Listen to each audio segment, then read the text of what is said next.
Okay, 12:50 na po at welcome po sa ating live episode ng ating stock market review. So, unang-una po ay tignan po natin ang nangyari, or actually magko-close pa lang po ang ating index, ano? So, tignan po natin yung ating index before we go to the news. Yan, naku, down, no? Down siya, it's 251. And in 9 minutes, magko-close po ang ating Philippine Stock Exchange, ano? Nasa 7288.07, down 53.94 points, or 0.73%. So this is looks like a shooting star, no? But it's a red candlestick. Taas natin to. Tapos tingnan naman natin yung ating market summary. Tingnan natin yung ating status on the most active, ano? Okay, so nakita na po natin, no? Sa ngayon ay BDO ang number 1 but flat po siya, no? At tignan naman natin yung sectoral indices. Tingnan natin si mining. Mining and oil. Yan. Yan. Tumaas si mining and oil, no? So, mamaya tingnan po natin ang mga mining stocks. SCC is number 2, followed by MBT, SMPH. Nag-gain today is Mark, ano? 216 or 10.77%. And PXP is 8.39% up. Yan po, no? SCC is there, DMC is also up. So the mining stocks are up, or the mining sector is up. Mining and oil. So balik po natin sa index. So tignan po natin yung ating main headlines before we proceed. Ito po ay galing ng BDO, no? BDO Securities. Government debt. Sandali. Sorry po. Yan. Okay. Government debt hits record 12.3 trillion pesos. Yan po yung top news po natin. And then new law eases entry of foreign investors. Republic Act 7042. And then URC books or reports full year 2021 headline net income of 24.3 billion, up 109% year on year. Then Security Bank fourth quarter income up 21% quarter on quarter to 2.1 billion. Commercial operations of DNL Natura Aeropac plant moved to 2023. SMC Global to invest 18.5 billion for LNG plant in Negros. However, ang ating main news ay nandito po sa Philstar. Philex mining profits up in 2021 on higher metal prices. I-request nyo lang po ang inyong stocks na gusto nyo ipa-review para maisama ko po dito. Otherwise, I'll just be choosing from the most active, ano? Especially the mining stocks. Okay, so Philex mining profits up. Philex mining saw its fortunes better last year due in part to higher prices of copper and gold in the commodities market that offset a slowdown in production.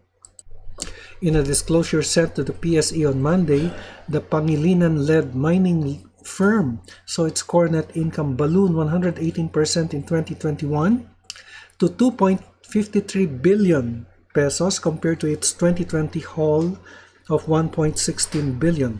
Figures showed Philex operating revenue soared 25% year on year to 9.8 billion in 2021 as a result of higher valuation of gold and copper in markets. The mining giant noted gold prices reached their highest level in the final quarter of 2021, hitting $1,783 per ounce, while copper amounted to 4.44 per pound back in October. Meanwhile, operating expenses and costs rose 4.8% year-on-year to 6.6 billion in 2021, partly due to pricier materials, supplies, and higher excise taxes. However, Philex mining production took a hit in the past year, reporting lower intake from its mines despite tonnage milled inching up 1.4% year-on-year to 7.946 million tons. Notable declines were seen in its copper and gold output in 2021, which slid down annualized rates of 1.4% and 1.6% respectively.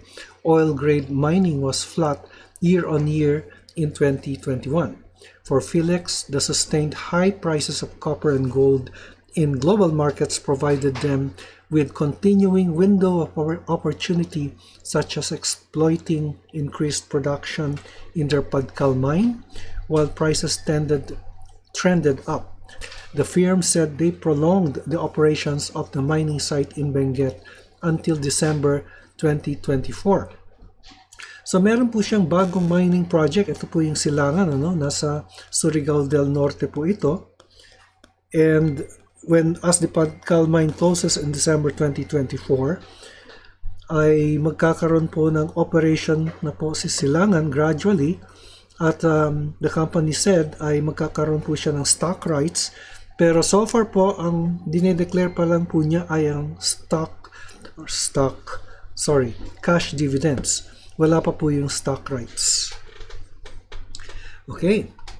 So, yun po ang ating main news on Philex. At tingnan naman natin ang PSEI 259 na po. And tingnan natin ang ating most trending stocks. Tingnan natin yung top stories. Ito, government debt 12.03 trillion. Gross borrowings hit 2.58 trillion.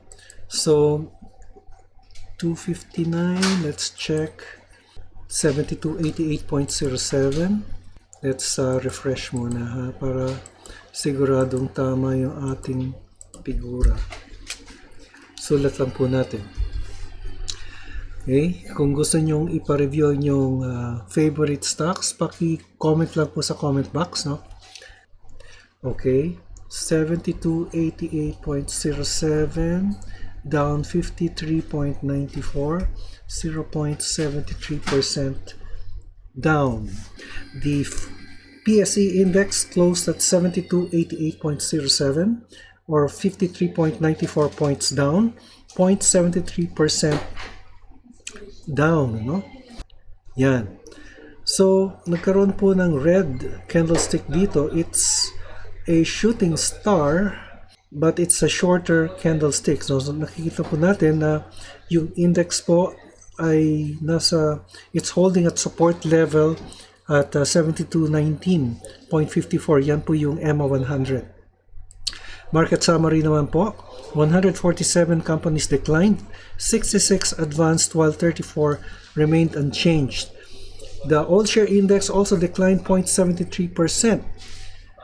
All the sectoral indices are down except for mining, which surged at 6.54%. The losers was led by the industrials at 2.44%. So tingnan po natin yung mining and oil. Yan, up po siya. Oh. At dito po ay nagkaroon po ng an increase of 6.52% or 872 points up. And it continues to move upwards. RSI is bullish at 94. Tignan natin yung DMI natin. DMI is above 30, meaning meron pong trend, no? May directional trend po siya at 55. So yung pula po ay pataas po ang kanyang movement, notwithstanding the RSI of 94. Welcome po, Albatros Pomerseg. Okay, VUM? VUM. I'm not familiar with VUM. Wala pong ganun eh. Sorry po, VUM. What do you mean by VUM? I'm sorry. Wag niyo pong i-abbreviate. I'm not so familiar with what you're saying. Hindi ko po alam kung ano po ito. Kung you're telling me something or kung stuck na yan, pero wala pong ganun. Okay, so tingnan po natin yung most active. So unahin po natin, flat po si BDO, so let's not review muna BDO.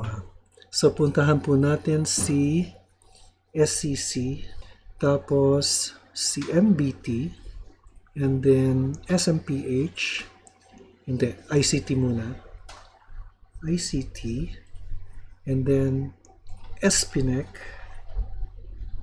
So nagdidip si SPNEC, and let's see FNI. Tingnan natin si FNI, si Mark, and Nickel. Yan. So, tatlong mining stocks to. FNI, Mark, and Nickel. But, siguro, wag muna si SPNEC, ano? Okay, so we'll be reviewing 6 unless you have other requests, ano? So, unahin po natin si SCC. Yan, si SEC is moving upwards and there is volume, There is volume. Probably because of the prices of coal, ano? Mining stocks are on the upward trend. At lahat po ng ating mga indicators ay nasa ilalim. Yan po. And it had a 2 peso 20 centavo increase today or 6.90%. Kaya napakaganda po, and this is a 52-week high. Yes, 52-week high po. 34.85 is a 52-week high. Ngayon po nangyari yun. So it continues to move upwards. Tingnan natin ang 1-week chart. Now so far, ang next resistance po ni SCC nandito po. Based on a 1-week chart ay 39. Yung next resistance po ni SCC, and after that it would be higher already here at 47. 1-week chart po ang basis po natin, and actually it went as high as 50 pesos.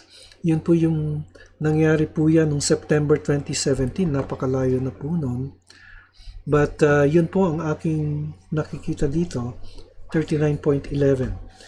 At ito po ay nangyari noong January 2018. So sa ngayon po, it is the highest since that date, ano? So patuloy pa rin po siyang tumataas. At yung pinaka-support ay I think it's here. Dito po sa 30.27. Ngayon po, yan po yung resistance na naging support. Yung 30.27. When I talk of support and resistance, hindi po yan eksakto, kundi area po ang support and resistance. Okay? Then, Metrobank, MBT. Si Metrobank naman, naku, bearish engulfing. So, bumagsak po siya at 4.90%,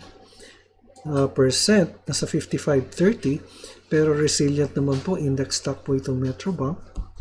At meron po siyang dividendo. Ang ex-date niya is March 14. Meaning that you will have to, if you want to be included in the dividends, kailangan bilhin niyo po yung stock before March 14. Yan po ay, March 14 is a Monday, dapat March 11 yung last day ng bilhin nyo. Kung hindi, may exclude po kayo sa dividend dahil March 14 is the ex-date. Yan. Okay. At, na-compute ko na yata yung dividend yield nito, no? Okay, that's 80 plus 40, 220 per share. 220 per share siya. So, almost 2 to 3%, tansya ko lang po. So, that's MBT. At, ano ko na ba to? Okay. So, nasa approaching support level. Ang support level, let's take EMA 100 at 54, no? Pero yung resistance niya ay nandito po sa area to. nasa 60. Pero ano siya bearish po siya. Okay? Nasa 37 po yung RSI, bearish engulfing po ang nangyari dito. And nagkaroon po siya ng selling volume dito, which means that abangan po natin na susunod na kabanata dito, no?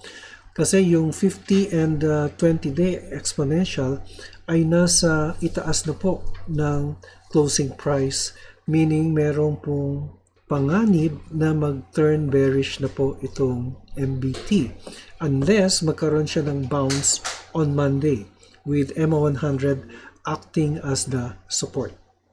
Okay? And then ICT, tingnan natin si ICT. Okay, 5 na po tayo but I couldn't see kung sino-sino po ito. Okay, so nagkaroon po siya ng earnings, nandito na po siya, pero pataas po siya, 229 po nag-close and bullish po si ICT. Now, based po dito sa bagong study ng BDO Securities, ang kanyang target price ay nag-increase from 215 to 276, meaning that there is an upside of about 22% based on the closing price last Friday. Yan po si ICT. So, based on the latest financial statements po ito. Okay? So, if we will draw a parallel channel for ICT with the blue line, which is our support, yan yung EMA 50, ang pinaka-resistance po niya nasa 229.47, support is 206.53, or very close to the EMA 50 of 208. So 206 to 208 po yung support level, while the resistance nandito po sa 229 to 230. Resistance level na po ito based on a parallel channel. And then FNI, ferronickel. Naku, tingnan natin yan. Naku, ang ganda ferronickel. So, it's the nickel prices that's doing this thing, ano?